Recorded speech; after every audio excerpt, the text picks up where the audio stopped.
Halo semuanya guys, kembali lagi sama gua Aldo di Detektif Aldo. Dan kali ini gua kembali lagi dengan salah satu kasus yang menurut gue menarik. Karena kalau nggak menarik tentunya nggak akan gue bahas. Dan hari ini yang mau gue bahas adalah soal The Monster of Louisville. Memang terkesan seperti cerita mitos ya dari judulnya. Tapi ternyata ini bukan mitos dan bukan monster di danau. Tapi ini beneran adalah seorang laki-laki yang berhasil lolos dari yang namanya sesuatu hal yang buruk yang dilakuin sama istrinya.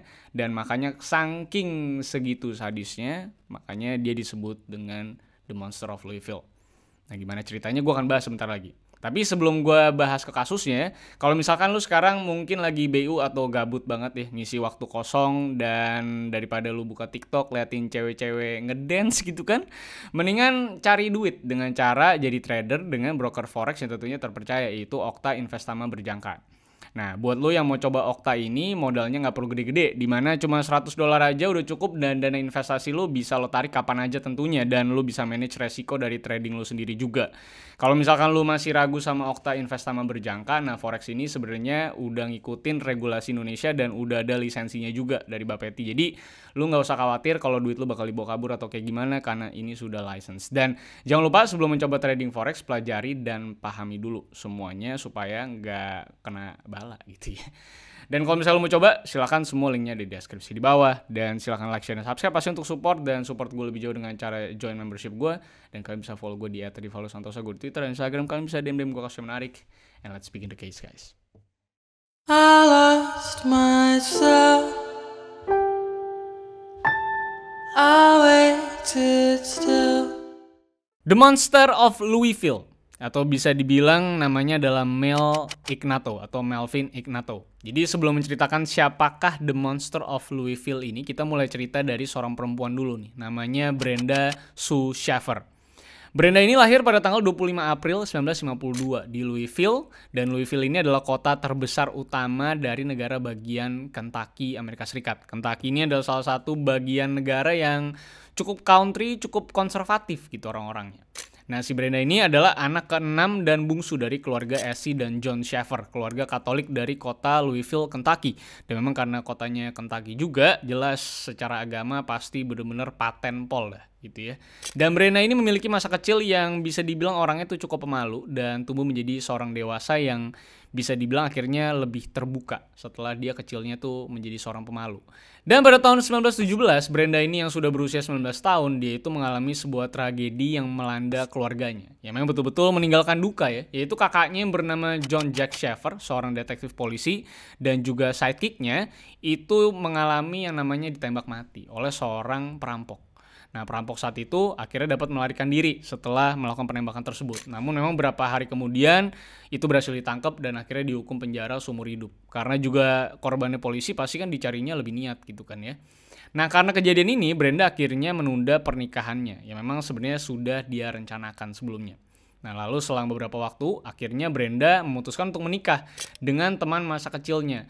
Namun memang hanya bertahan sekitar 4 tahun lah. Dan akhirnya bercerai secara damai untuk kedua pihak, karena memang kayaknya udah gak satu visi misi. Nah, karena pasangan dari Brenda ini berpikir mereka tuh masih terlalu muda untuk menikah dan menjalin hubungan, makanya akhirnya keduanya bercerai. Dan akhirnya Brenda memulai hidup barunya sebagai asisten dari seorang dokter bernama William Spalding. Dan Brenda ini terkenal pintar dan efisien saat melakukan pekerjaannya, kata orang-orang yang memang bekerja dengan si Brenda ini. Nah, Brenda ini juga memiliki kondominium di DuPont Square di pinggiran Louisville. Nah, lalu pada pertengahan 1980-an, ia itu pindah kembali ke rumah masa kecilnya dikarenakan untuk merawat ibunya yang ternyata didiagnosa memiliki penyakit lupus dan jantung. Dan semakin membuat ia tuh semakin jadi ribet karena memang ibunya ternyata juga kena stroke. Nah, lalu pada tahun 1986, Brenda ini melakukan yang namanya blind date dengan pria bernama Melvin Henry Ignato. Jadi setelah udah kehilangan pasangan, dia pengen nyari pasangan lagi gitu, sambil ngurus maknya juga. Nah, Melvin adalah seorang pebisnis sukses yang usianya 14 tahun lebih tua dari si Brenda ini. Waktu ini Brenda juga menjadi seorang janda yang sudah memiliki 3 anak dari suami yang sebelumnya. Nah, lalu setahun setelahnya Melvin ini melamar si Brenda lah dengan keseriusan dengan menggunakan cincin 2,3 karat berlian. Itu harusnya mahal banget. Gua beli aja 0,3 karat kalau nggak salah ya. Itu udah puluhan juta. Jadi kalau sudah sampai 2,3 karat harusnya mungkin 200 jutaan ke atas harusnya. Nah, jadi memang betul-betul serius banget nih si Melvin ini. Nah, pada awal hubungannya sebenarnya ini terasa biasa-biasa aja dan memang Melvin bisa dibilang adalah seorang yang romantis. Jadi hubungannya sebenarnya juga romantis banget. Sampai akhirnya setahun kemudian keadaan mereka berdua tuh mulai memburuk secara hubungan. Bahkan Melvin ini katanya sering berperilaku kasar dengan si Brenda dan suka mukulin dia, KDRT. Nah, lalu pada musim panas 1988, yang biasanya Brenda ini adalah seorang yang memang optimistik dalam sebuah hal, dalam sebuah hubungan juga tentunya, menjadi berubah. Ia menceritakan kepada saudara laki-lakinya dan beberapa rekan kerjanya bahwa ia kayaknya pengen memutuskan untuk bercerai dengan si Melvin karena si Melvin ini sering ngelakuin hal kasar sama dia. Jadi dia tuh trauma dan kayaknya udah gak tahan gitu.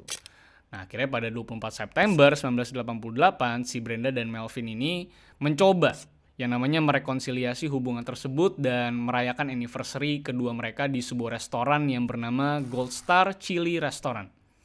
Nah, ibunya yang bernama si Essie ini tiba-tiba terbangun nih di hari tersebut, yaitu sekitar jam 3.30 pagi atau subuh. Ia mulai khawatir akan keadaan si Brenda, kenapa si Brenda ini belum pulang dan gak ngabarin apapun. Karena memang Brenda kan harusnya ngurusin emaknya gitu kan. Nah, akhirnya karena dia penasaran si Brenda kemana, dia telepon si Melvin dan bertanya di mana nih Brenda.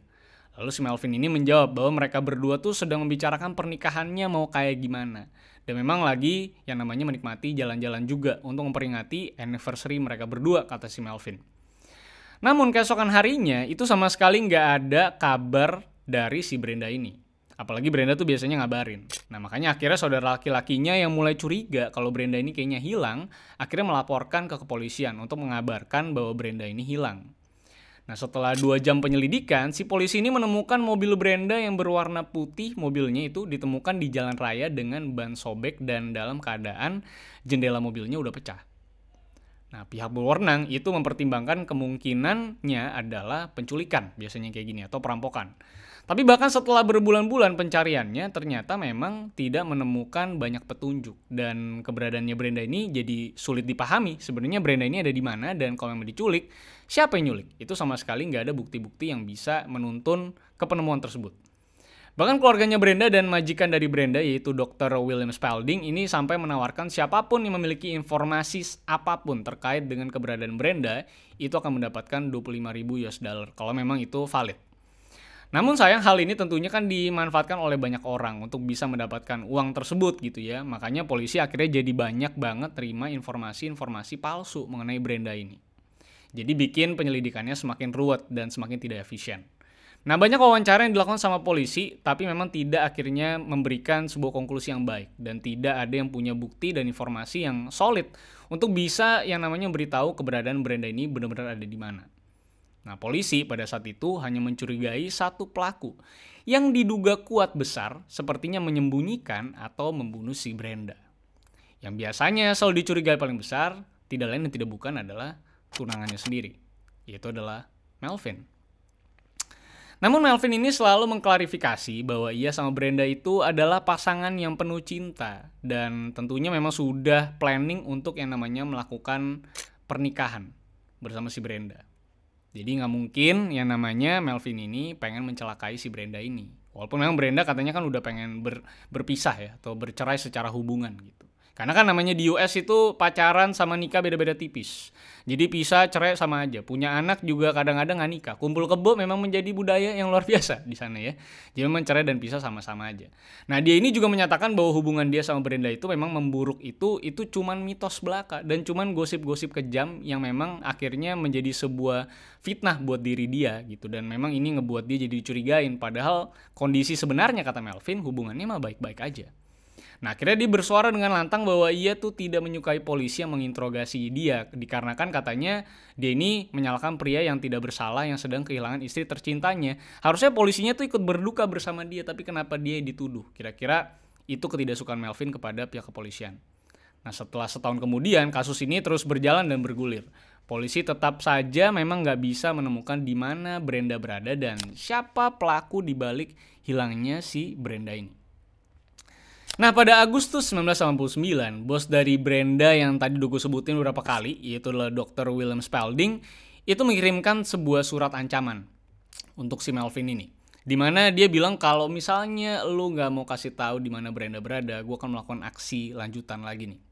Nah, Melvin yang merasa terancam dengan hal tersebut dan gak nyaman itu langsung melaporkan hal tersebut ke pihak berwajib untuk bisa ditindaklanjuti. Dan William Spalding itu dikenakan sanksi ringan, yaitu denda $300 atas ancaman tersebut. Dan 2 bulan kemudian, pada bulan Oktober 1989, Melvin ini memanfaatkan situasi yang ketika ia disuruh sumpah kepada jaksa dan bersuara, yaitu menuduh mantan pacarnya yaitu Mary Ann Shore, orang dibalik hilangnya Brenda atau pembunuhan Brenda. Akhirnya setelah kesaksian tersebut, si Mary Ann yang waktu itu sudah berusia sekitar 39 tahun, itu dipanggil untuk diinterogasi oleh pihak kepolisian atas dasar kesaksian dari si Melvin ini yang asal ngomong kayaknya. Nah, Mary akhirnya mengaku dan menceritakan semua kejadiannya dengan sejujur-jujurnya. Nah, seminggu sebelum kematian Brenda, Melvin ini menghubungi Mary katanya, dan curhatlah si Melvin ini bahwa ia mengetahui si Brenda ini akan memutuskan dirinya dari hubungannya. Jadi memang ini adalah mantan ketemu mantan untuk curhat gitu. Nah, Melvin itu nggak suka hal tersebut dan meminta bantuan si Mary untuk membantu membunuh si Brenda katanya. Jadi ternyata kesaksiannya berbalik. Nah, akhirnya mereka merencanakan detail dari pembunuhan tersebut agar supaya nggak ketahuan oleh pihak kepolisian. Ini adalah aksi dari cinta buta sang mantan yang masih cinta sama Melvin, gitu ya. Nah, mereka merencanakan Brenda akan dibunuh di rumah Mary, dan sebelum dibunuh Melvin katanya pengen nyiksa si Brenda dulu terlebih dahulu, dan memang sampai akhirnya nanti setelah udah disiksa, disikat, baru mau dikubur di belakang rumahnya si Mary. Nah, bahkan Melvin dan Mary ini menyiapkan itu berminggu-minggu untuk persiapan semuanya, dan memang pengennya serapih mungkin. Mereka ini bahkan udah menyiapkan galian atau lubang kuburan untuk yang namanya mengubur si Brenda. Dan tes kedap suara juga untuk rumahnya Mary kalau misalnya si Brenda ini nanti misalnya bakal teriak kalau misalnya lagi disiksa, supaya tentunya nggak kedengeran dari luar rumah tersebut. Nah, pada malam 24 September 1988, Melvin ini katanya membawa Brenda ke rumah Mary untuk mengembalikan perhiasan yang diberikan Melvin kepada si Brenda. Nah, sesampainya di sana, dia mengeluarkan sebuah pistol dan menguncinya. Dia langsung telanjangin, nutup matanya Brenda, dan menyumbat si Brenda ini sebelum dia gituin dan disiksa gitu. Jadi parah banget ya. Dia mengambil sekitar 105 foto yang mendokumentasikan apa yang dia lakukan dan tentunya seluruh siksaan yang dia lakukan kepada si Brenda. Itu diambil fotonya. Ada 105 foto. Sebenarnya pengen banget gue masukin sini kan, cuman di ban nanti gue. Nah, mereka kemudian mengikat si Brenda katanya, yang berusia 36 tahun pada saat itu, ke meja kopi kaca sebelum akhirnya membuat si Brenda ini hilang dengan cara pakai chloroform. Jadi itu kan adalah kandungan yang cukup beracun nih, yang bisa bikin orang gak sadar. Nah, Melvin mengambil semua perhiasan Brenda sebelum dimasukin ke dalam kantong plastik dan akhirnya dikubur di lubang yang sudah disiapkan. Nah, Mary ini akhirnya memberitahu polisi di mana Brenda ini dikuburkan. Karena tingkat pembusukan yang udah parah banget karena cukup lama, polisi ini nggak bisa nemuin bentuk forensik untuk mengetahui siapa aja yang kira-kira terkait dan atau melakukan aksi penyiksaan kepada Brenda ini. Namun bukti siksa-siksaan yang diberikan saksi oleh Mary itu semuanya terbukti adanya. Jadi apapun yang disebutkan sama Mary itu benar-benar kejadian secara bukti forensiknya. Gak ada bukti kuat soal kesalahan Melvin, maka polisi memang membuat sebuah kesepakatan kepada Mary, yaitu dia tuh harus membantu membuktikan bahwa Melvin ini bersalah, dan Mary tentunya menyetujui hal tersebut supaya hukumannya diperingan tentunya. Nah, makanya pada tanggal 9 Januari 1990, Mary bertemu Melvin di sebuah toko es krim, dan di situ mereka menceritakan tentang pembunuhannya yang sudah dilakukan sama mereka berdua dulu. Dengan hal tersebut, Mary ini merekam percakapan mereka berdua untuk diberikan ke pihak kepolisian untuk bisa memberatkan Melvin nanti di persidangan. Nah, akhirnya Mary berhasil membawa rekaman tersebut ke persidangan. Namun terdapat sebuah saksi yang mengklaim bahwa Melvin ini ternyata memiliki hubungan yang romantis. Dan Mary Ann ini diasumsikan katanya cemburu dan membunuh si Brenda seorang diri tanpa Melvin. Jadi pengen sesuai dengan kesimpulan dari Melvin pada awal-awalnya, di mana Melvin bilang bahwa yang ngebunuh adalah si Mary Ann ini. Jadi pengen di-drive ke arah opini tersebut. Nah, lalu lanjut pada 22 Desember 1991, setelah banyak pertimbangan dari jaksa, akhirnya jaksa memutuskan bahwa Melvin tidak bersalah dalam kejadian ini karena bukti-buktinya kurang solid untuk bisa memasukkan Melvin atau menjatuhkan hukuman kepada Melvin. Nah, jaksa menyatakan bahwa mereka tidak memiliki bukti yang cukup konkret untuk bisa menghubungkan Mary dan Melvin ini dalam kejadian Brenda. Mereka juga tidak yakin bahwa Mary ini adalah saksi yang kredibel karena statusnya yang memang masih jatuh cinta dengan Melvin, yang mungkin aja motifnya Mary itu jauh lebih kuat dibanding Melvin. Ya mungkin karena cemburu. Nah, jaksa mengklarifikasi hal tersebut dengan tingkah Mary yang benar-benar aneh saat persidangan ini berlangsung. Jadi udah dari bukti, dari motif, dan juga dari semiotikanya. Nah, Mary sering tertawa katanya terbahak-bahak yang merusak kredibilitasnya yang memang menjadi seorang saksi yang harusnya bisa dapat dipercaya, tapi dengan kelakuan tersebut, ini membuat Mary ini jadi saksi yang sama sekali nggak bisa dipercaya. Jauh setelah hal tersebut, seorang pemasang karpet sedang menarik karpet dari sebuah lorong di rumah Melvin ketika dia menemukan ventilasi lantai. Jadi pengen ngelakuin renovasi gitu ya. Dan di dalam lubang ada sebuah kantong plastik berisi perhiasan milik Brenda bersama dengan 3 roll film yang belum dicetak atau dikembangkan. Foto ini atau foto-foto tersebut, roll film tersebut, itu membuktikan bahwa kesaksian Mary Ann ternyata selama ini sepenuhnya benar. Dokumentasinya semua segala macam tuh benar, valid. Nah, selama persidangan, foto-foto tersebut yang sudah dicetak itu sebenarnya adalah bukti yang cukup kuat untuk bisa yang namanya menjebloskan Melvin ke dalam kasus Brenda ini. Tapi karena memang ada yang namanya the double jeopardy rule, akhirnya memang sebuah sistem tersebut memungkinkan untuk Melvin ini nggak bisa diadili lagi dalam kasus yang sama. Sebaliknya akhirnya dia dijatuhin hukuman 8 tahun untuk yang namanya kasus lain di mana dia melakukan sumpah palsu di awal. Dan 9 hal untuk yang lainnya lagi. Jadi memang dihukum akhirnya bisa dibilang dicari jalan tengahnya supaya Melvin tetap masuk penjara. Tapi memang tidak melalui kasus Brenda, tapi melalui sumpah palsu yang dia berikan. Atau memberikan kesaksian-kesaksian palsu saat persidangan. Kira-kira kayak gitu. Nah, dia dibebaskan pada tahun 2006 dan pada 1 September 2008. 2 tahun setelah pembebasannya dan 20 tahun setelah yang namanya aksi dia membunuh Brenda Shaffer, Mel Ignatou ini secara tidak sengaja jatuh di rumahnya. Dimana setelah dia jatuh, dia itu kehabisan darah dan akhirnya meninggal. Dalam pengertian karma yang sebenarnya, Putra Ignatou mengatakan kepada laporan lokal tentang kematian ayahnya, rupanya dia jatuh dan menabrak meja kopi kaca dan dari apa yang saya tahu, dia memotong lengannya katanya. Jadi memang meja kopi kaca yang sama yang ada di TKP-nya Brenda gitu. Jadi mungkin Brenda menyamar menjadi meja kopi kaca. Enggak lah harusnya. Kenapa gue harus bercandain orang kan gitu ya. Tapi itulah dia kasusnya soal Melvin Ignatou. Sebuah kasus yang memang bisa dibilang tuh gak terlalu kompleks. Tapi memang lu bisa lihat bahwa karma tuh selalu bisa berjalan kapan aja. Dan bahkan barang yang memang ada di saat lu melakukan hal-hal tersebut itu bisa aja membalaskan ke diri lu juga gitu. Meja kopi kaca gitu. Sama kan, ada di rumah Mary juga, ada di rumah dia. Nah kena juga matinya gara-gara meja kopi gitu.